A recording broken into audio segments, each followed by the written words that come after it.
Hello नमस्कार दोस्तों, ये रिश्ता क्या कहलाता में आप सभी का स्वागत है। आज मैं लाई हूँ एक नया एपिसोड जहाँ हम देख सकते हैं कि अक्षरा और अरमान जाते हैं बच्चे के लिए शॉपिंग करने, रूही और रोहित के बच्चे के लिए। लेकिन यहाँ पे दोनों अनजान रहते हैं, दोनों साथ में नहीं आए रहते, वो अलग अलग शॉपिंग कर रहे होते हैं। इधर अरमान काफ़ी एक्साइटेड रहता है रूही और रोहित के बच्चे के लिए। वो कहता है कि मैं उससे वो जो नहीं मांगेगा वो भी दूंगा, जो मांगेगा वो भी। उधर भीरा भी ज्योति बहुत एक्साइटेड रहती है और वो भी सब खिलौने वगैरह लेती रहती है। और क्रिश को कॉल करती कि जब रूही और रोहित को बाहर भेज देना तो मुझे बताना। फिर अचानक उसे एक डॉगी पसंद आ जाती है, वो डॉगी टैडी के लिए मार करने लगती है। इधर अरमान को भी वही पसंद आ जाता है, फिर दोनों छीना झपटी करने लगते हैं। फिर अचानक एक दूसरे को देख के वो दोनों चौंक जाते हैं। फिर उसके बाद अभीरा जब उसको देखती है कि कोई, तो भीरा कहती कि तुम यहाँ पे क्या कर रहे हो। तो अरमान कहता तुम भी यहाँ पे क्या कर रहे हो, अगर तुम्हें आना था तो पहले बता देती। तो भीरा बोलती तुम सीधे मुझसे बातें नहीं करते कि मैं तुम्हें बता सकूँ कि मैं कहाँ जा रहा हूँ। तो अरमान बोलता है कि लीव इट, अभी जो हो गया सो हो गया, चलो हम लोग मिलकर साथ में शॉपिंग करते बच्चे के। फिर अभीरा अरमान काफ़ी खुशी से उस बच्चे के लिए शॉपिंग कर रहे थे। वो ऐसे शॉपिंग में लीन हो जाते जैसे वो खुद के बच्चे के लिए कर रहे थे, और उनकी जो खुशी होती है वो काफ़ी ज़्यादा होती है। और वो इतनी खुशी में, इतने हैप्पीनेस में बहुत सारा सामान, टॉयज़, डॉल, सब कुछ लेने लगते उस बच्चे के लिए। और फिर वो एक डॉल लेती है अभीरा, उसको बहुत ही पसंद आता है। उसके बाद जो है अरमान एक कैमरा लेता है और उस कैमरे से फ़ोटो क्लिक करता है। बोलता है बच्चा इससे सब फ़ोटो क्लिक करके वो अपनी मेमोरीज़ बनाएगा। और वो लोग बहुत ही एक्साइटेड होते हैं। इधर इधर हम देखते हैं कि घर में जहाँ पे चारू और कियारा सब लोग जो होते हैं मिलके, वो लोग सोचते हैं कि कैसे रोहित और रूही को बाहर भेजा जाए। तो बोलते हैं कि आपको मसाज की ज़रूरत है, एक प्रेग्नेंट लेडी को मसाज की काफ़ी ज़रूरत होती है, आप बाहर जाके मसाज क्यों नहीं कराते हैं। तो रूही बोलते इसकी क्या ज़रूरत है। तो उधर आर्यन बोलता है कि हाँ हाँ, इससे जो होता है प्रेग्नेंट लेडी का जो होता है एबनॉर्मल, वो काफ़ी अच्छा होता है। तुम यहाँ रूही बोलते हैं आर्यन तुमको ज़्यादा पता है। यहाँ पे आर्यन का थोड़ा खींचातानी लोग करने लगते हैं, और यहाँ पे चारू और कियारा जो होते हैं वो बहुत ही हंसने लगते हैं। उसके बाद जो होते किसी तरह फिर रोहित और रूही किसी तरह राजी होते, लेकिन रूही बोलती है मुझे कुछ दाल में काला लग रहा है। तो ये लोग बोलते हैं हम तो दाल काला खाते नहीं, बट किसी तरह इनको यहाँ से भेज दिया जाता है। वो लोग किसी तरह से इनको यहाँ से भेजने लगते हैं और फिर ये लोग मान जाते हैं। आखिरकार ये लोग अपना मैट वगैरह लेके योगा क्लासेस के लिए जाने लगते हैं। और जैसे ही ये लोग योगा क्लासेस के लिए रवाना होते हैं, वैसे ही क्रिश जो होता है वो अभीरा को मैसेज कर देता है कि ये लोग निकल चुके हैं, अब आप लोग आ जाओ, हम जो सरप्राइज़ देने वाले हैं उसके लिए हम रेडी हो जाते हैं। और इधर और मैसेज आता है। उसके बाद वहाँ पे अरमान और अभीरा जो होते हैं वहाँ से निकलने लगते हैं इसके मैसेज के बाद, और वो काफ़ी एक्साइटेड भी रहते हैं। उसके बाद वो सामान को कलेक्ट कराने लगते हैं अपना। फिर वो उसके बाद शॉपकीपर होता है वो उनको कॉन्ग्रेचुलेट करता है फॉर द चाइल्ड के लिए। बट अभीरा और अरमान इस बात से काफ़ी इमोशनल हो जाते हैं, दोनों की आंखों में आंसू हो जाते हैं, दोनों रोने जैसे हो जाते हैं। किसी तरह वो कंट्रोल करते हैं, वहाँ से निकल आते हैं। फिर यहाँ पर दोनों लोग और सारे परिवार के लोग मिलकर पेंटिंग का सोचते हैं, दीवार को नए रंग से पेंट करना, डॉल सजाना, सब कुछ एक अलग ही चीज़ों से करने को ट्राई करने लगते हैं। वो लोग बहुत सारी मस्ती भी करते हैं। इधर जहाँ पे हम इधर देखते हैं कि यहाँ पे दादी सा और उनकी बहू जो होती है, वह उनकी छोटी बहू है, उनको कहते हैं कि माँ साहब कुछ नहीं कर सकते, आप ऐसा करें कि अभीरा और अरमान की ज़िंदगी में खुशी आ जाए। दादी साहब बोलती है हम यहाँ पे कुछ नहीं कर सकते जब तक कि वो लोग अपनी मदद नहीं करें। उनकी न्यू इतनी ख़राब हो चुकी है कि वो लोग आपस में जब तक कुछ नहीं करें हम कुछ नहीं कर सकते। बाहर से कोई कितना भी हेल्प कर दे, उन लोग को जब अपनी हेल्प करेंगे तभी जाकर वो रिलेशंस को बना पाएंगे, वरना इनका शादी जो है खोखला रहेगा। इनका जो न्यू है उन्हें मजबूत करना पड़ेगा, इसके लिए कोई बाहर वाला नहीं, इसमें से इन्हीं दोनों को करना पड़ेगा, वो भी साथ में करना पड़ेगा। इधर हम देखते हैं कि अभीरा पेंट करते हुए गिर जाती है, जहाँ पे अरमान उससे बचा लेता है। और उसके बाद दोनों उस देखने लगते हैं दूसरे को, उसके गालों पे पेंट लग जाता है, अरमान उसे छुड़ाने लगता है। फिर अचानक से देखते हैं कि उधर जो होते हैं क्रिश, आर्यन और चारू की आर्यन में वहाँ पे लड़ाई हो जाने लगती है। पेंट से वो लोग काफ़ी खेला छीना झपटी करने लगते हैं। यहाँ पे पेंट के कुछ छीटे इनके कपड़ों में आ जाते हैं। फिर ये लोग देखते हैं, फिर वहाँ पे जाते हैं और बहुत ढेर सारे ये लोग मस्ती वहाँ पे छुड़ा जाते हैं, बट ढेर सारी मस्ती करना शुरू कर देते हैं। उस पेन से एक दूसरे पे लगाते लगते हैं, खेलने लगते हैं। ये लोग काफ़ी एक्साइटेड हो जाते हैं, खुशी खुशी में अपने से कुछ टाइम स्पेंड करें, एक दूसरे के पेंट लगा के सब वो करने लगते हैं ये लोग। फिर हम यहाँ पे देखते हैं कि किसी तरह अरमान लोग को समझाता है और बोलता है कि चलो अभी हम लोग चल के यहाँ से वॉश आउट हो जाते हैं, अभी सब कुछ रेडी हो गया है। हम पे कचरा नहीं करते, रोहित और रूही के आने का भी टाइम हो रहा है।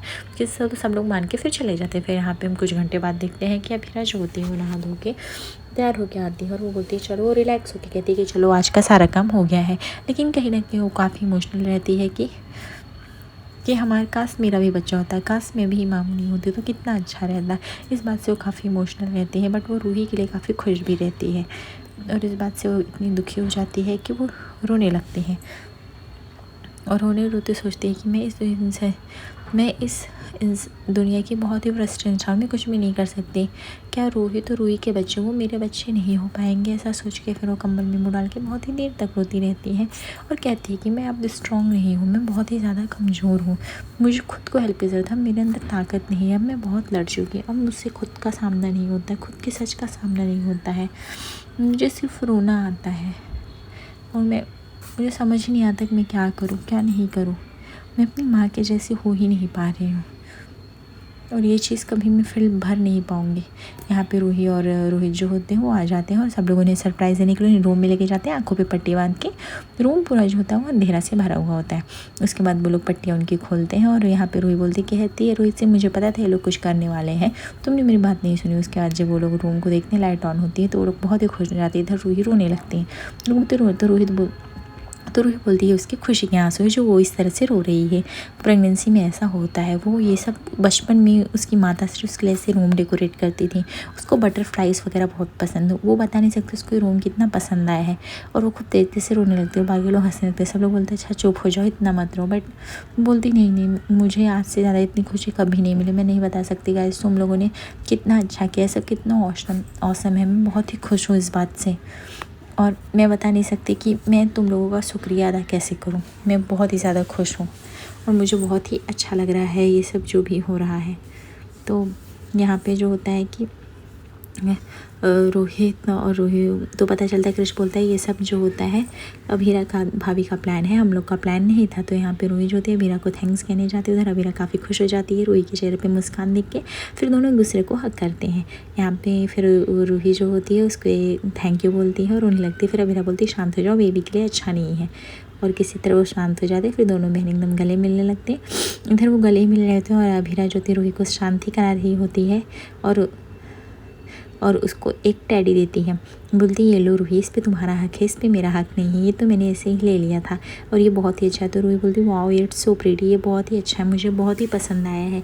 तो जैसे वो टेडी लेती ही रहती है कि अचानक से विद्या आ जाती है और वो अभीरा को बोलती है कि तुम दूर रहो, तुम इसके पास मत आओ, तुम लोग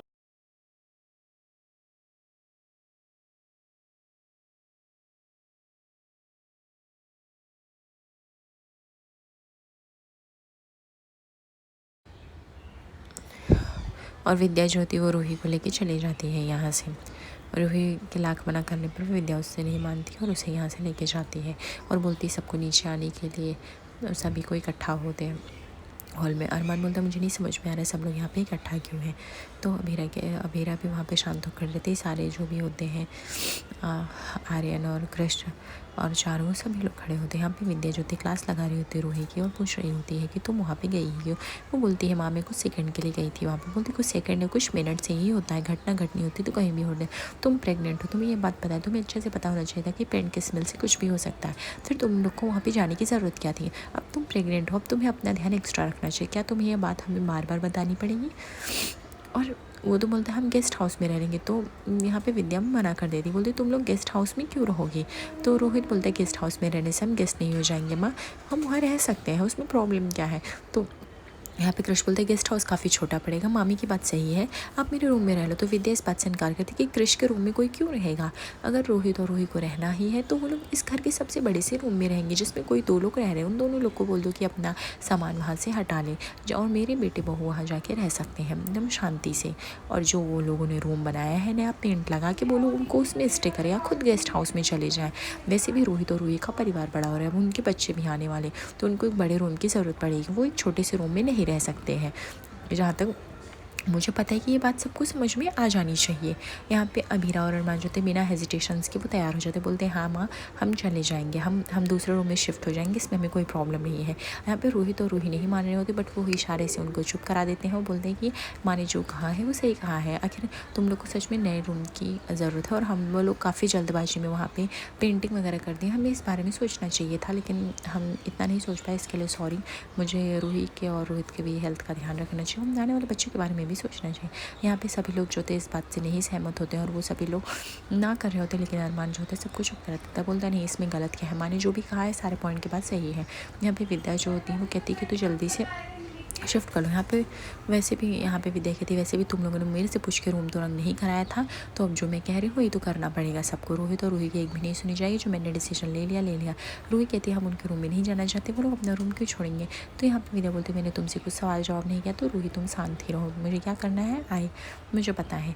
यहाँ पे विद्या रूही को डांट ही रही होती है कि मनीषा जो होती है वो बोलती है सासू माँ पे नहीं क्यों नहीं रोकती हैं, जेठानी जी बहुत ही गलत कर रही हैं, वो इतना ज़्यादा गलत कर रही हैं कि अब मैं चुप नहीं रहा जा सकता है।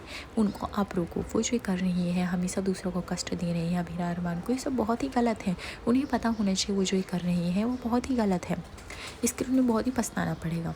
ये सब सुन के विद्या जो होती है वो कहती है कि तुम मेरे खिलाफ भड़काओगी, तुम्हें मैंने छोटी बहन माना। तो यहाँ पे मनीषा कहती है भाभी जेठानी जी मैंने भी आपको हमेशा बड़ी बहन माना है और इज्जत दिया है, ऐसा नहीं कि मैंने नहीं दिया है, पर आप जहाँ गलत है वहाँ मुझे गलत बोलना पड़ेगा, इसके लिए सॉरी। पर आप हैं तो मैं बोलूँगी, और अभी तक नहीं बोल रही थी पर मुझे बोलना पड़ेगा।